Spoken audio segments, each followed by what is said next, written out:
ఎవరైనా ఎంతటి వారైనా ఇప్పుడు ఎంతటి స్థాయిలో ఉన్నా జీవితంలో ఒకటి అకాంప్లిష్ చేసి కొన్ని మంచి పనులు చేస్తున్నారు అంటే ఖచ్చితంగా వాళ్ళ వెనకాల చేదు అనుభవాలు, గతం ఉండే ఉంటుంది.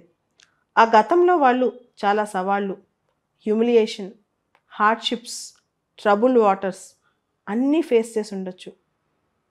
సమాజం వాళ్ళని చాలా చిన్న చూపు చూసుండొచ్చు.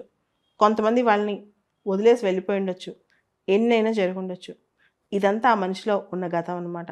అయితే గతాన్ని తుడిపేసుకునే శక్తి, గతాన్ని చెడిపేసే శక్తి, అంటే పెన్సిల్‌తో రాసిన అక్షరాల్లా రబ్బర్ తీసుకొని రబ్ చేసే శక్తి మనిషికుందా?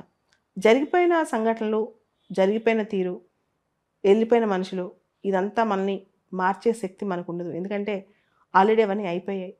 సైన్స్ ఎంత ముందుకెళ్ళినా, ఈ మొత్తం సొసైటీ ఎంత ముందుకెళ్ళినా గతాన్ని మార్చే శక్తి మాత్రం మనిషికి రాలేదు. కానీ మనిషికి ఒక శక్తి ఉంది. గతాన్ని అనుభవంగా మార్చుకుని, గతాన్ని ఒక గుణపాఠంలో మార్చుకుని, భవిష్యత్తుని మార్చుకునే శక్తి. మనిషి అనుకుంటే ఆ భవిష్యత్తుని అతి తక్కువ కాలంలో కేవలం తన కష్టం అనే ఒక ఇన్వెస్ట్‌మెంట్‌తో ఎంత దూరమైనా, ఎంత స్థాయికైనా మనిషి ప్రయాణం చేయొచ్చనమాట.